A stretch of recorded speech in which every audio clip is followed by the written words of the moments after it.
Hello, and welcome to episode 111 of Design Curious Podcast. I'm your host and mentor, Rebecca Ward.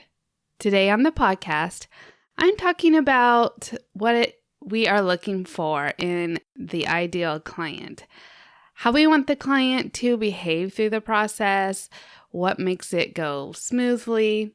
You might be a client listening to this episode. You might be a designer listening to this episode looking for those ideal clients. And so kind of a fun one. We'll get into it today. And just want to remind you, in the show notes, you can find links to all the great downloads that I have for you. Also, an opportunity to work with me more closely through my design mentor. All right, now let's talk about being an ideal client. You're now listening to Design Curious, a place where you, creative one, are here to learn about what it really is like to be an interior designer. And I'm your host and mentor, Rebecca Ward.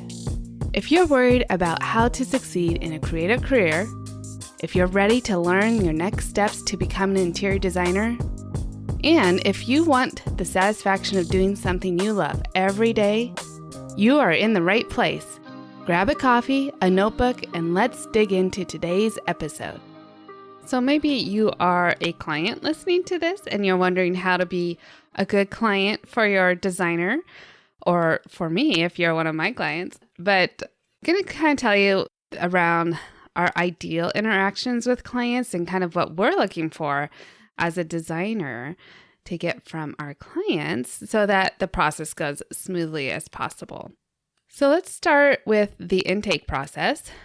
We always love it when a client comes to us and they've already looked through our services, looked through our website, and kind of done their homework on what they're looking for in a designer. Sometimes we'll even suggest, if they haven't worked with designers before, to maybe even call around if they're really unsure. If they're not coming to us because they, looked at our website and they thought they're really attracted to what we offer. If they just randomly picked us and are just looking for a designer to help them, we do recommend that they talk to several different people, just because different clients will fit with different designers depending on aesthetic, personality, etc.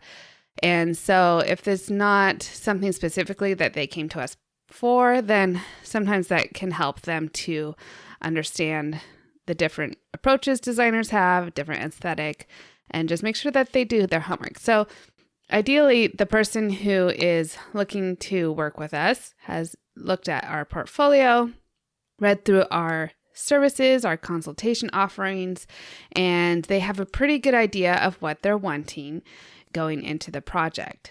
And so then we'll talk with them on the phone and fill them out, make sure that they have realistic expectations, which it's hard if you've never done a remodel before, if you've never worked with a designer, to understand what the expectations are. But if they're receptive to the budgets and the timelines that we're telling them, then that's great. We love it when the client is ready to make a decision and book a consultation on that initial call, move the project forward. That's always ideal.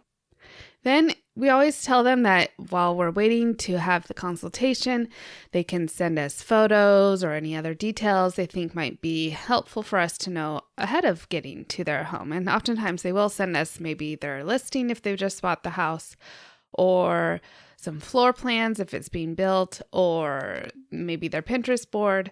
Different things so that we know that they are really engaged with their project. And so by the time we get to the consultation, they are ready to talk to us about the project.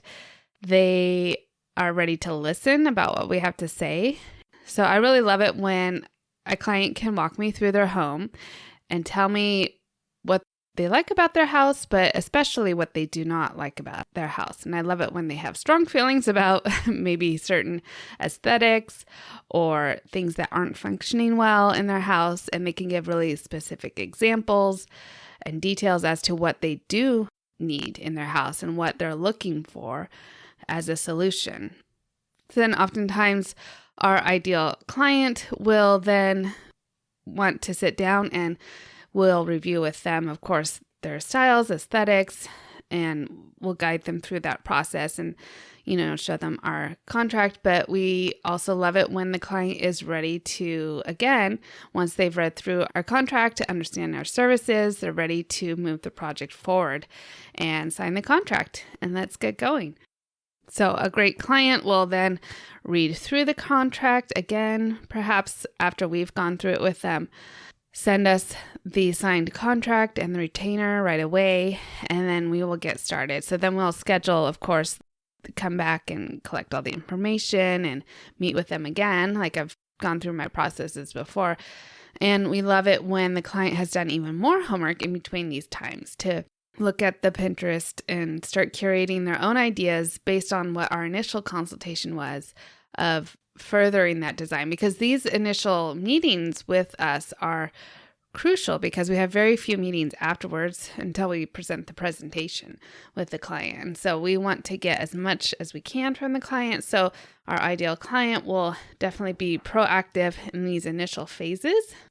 And then once we've established that everyone's on the same page, we've got a design direction, we kind of roughly know where we're going, and the client agrees to it, then our fabulous client will kind of stand back and let us do the design without too much interaction. Of course, they'll respond to any questions we might have, like, oh, do you need a shelf in the bathroom above the toilet? Or do you need a hanging rack in the laundry room? Things like that. We want them to be responsive, but trusting the design process and not trying to co-design with us.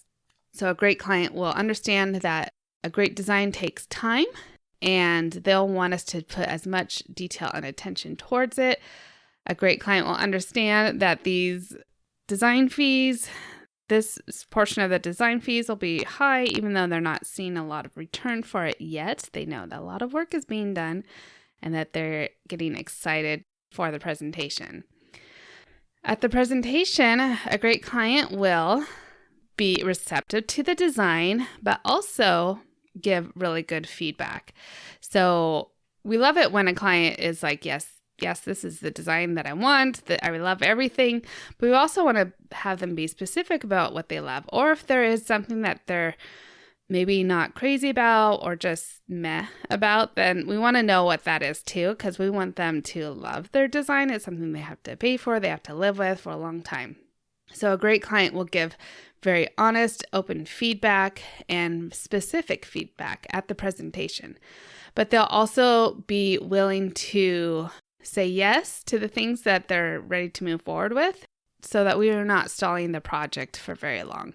We love it when clients are fairly quick to make decisions, when they understand that we've captured what they're looking for, that they know what they're looking for, and that they have the ability to say yes. Of course, not every client is going to have this ability, but it really helps the project to move forward quickly when everyone is on the same page. A great client will also trust our recommendation for a contractor. We work with many contractors that we will suggest to the client. We kind of do a matchmaking process and see which contractor will fit for each project. And a great client will trust that the contractor we've worked with before will do a great job and that we will be overseeing the project, and so they have nothing to worry about. In the implementation process, a great client will understand when talking with a contractor that most of the questions, if the contractor happens to be asking them instead of us, the answer to the question is a question for the designer. I had a contractor who would often have a client ask them a question and they'll be like, that's a Rebecca question. So the designer is the decision maker on the project most of the times. And so a great client will recognize that they're going to trust our expertise, experience, our design process, and the tradespeople that we've hired to come to a solution and have the best possible outcome for them that we can. Our ideal client will kind of be around not so much during the remodel portion of the project, because it can be overwhelming for them. It can bring up a lot of feelings, and we don't want them to get overwhelmed. And so our ideal client will make themselves scarce throughout this process as much as possible. Try to stay out of the way, let the tradespeople do their work, let the designer supervise, and trust that everything will be right in the end. Also, our ideal client on installation day, so when all the furniture is coming in, will not be around for that until the very end. So typically we like our clients to go away for the day so they're not seeing how the sausage gets made, and that when things come in, they're maybe placed in the wrong room or not placed where they need to be. The rug's not down yet, the art's not hung yet, and it's not a finished piece until everything comes together. So we want to make sure our clients get to have the full effect of the design and wait to see the installation until the very end of the day or 2 days, that however long it takes. So the bottom line is that throughout the process, the thing that we love the most from our clients is when they trust us. We have several clients in projects in the past where we just love the client because they are so trusting of the process, and they're not wrong to trust us. They are thankful for it in the end and have given us very great reviews, and we love it. We're happy, the client's happy, the contractor's happy. It just goes so much smoother when from the start there's an element of trust and understanding, of course, that things will go wrong, just like putting on a wedding. Something's going to go wrong that day. Something's going to go wrong in the project, but that will be remedied. We're not going to leave them high and dry with a problem. And if it's something that we can throw money at to make go away, then we'll do that. Like, nothing is so much of an issue that it can't be solved. So hopefully, if you're a designer starting out, these are the things you're going to look for in your ideal clients. These are things that I really appreciate about my ideal clients. And if you're a client listening, now you kind of know what we're looking for.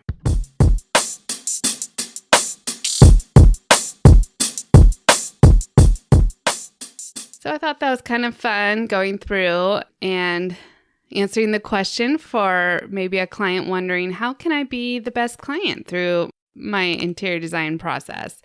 And so there you go. That's what we're looking for. And it's not necessarily like you might think that, of course, we would want an open, endless budget, but that's not realistic. And so really, it's all about the relationship to help the job run smoothly. And we're looking not only to have the relationship with this client through this project, but through future projects.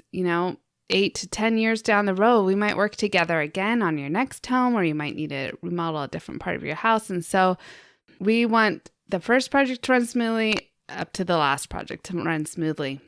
At this point in my career, I'm definitely getting a lot of repeat clients from my early days, and I have improved my processes so much that hopefully they also are enjoying the process much better than they did in those initial times that we work together. But I love working with clients, again, repeat clients, because we've already established that relationship. They know what to expect. They already trust me, and that makes it so much sweeter.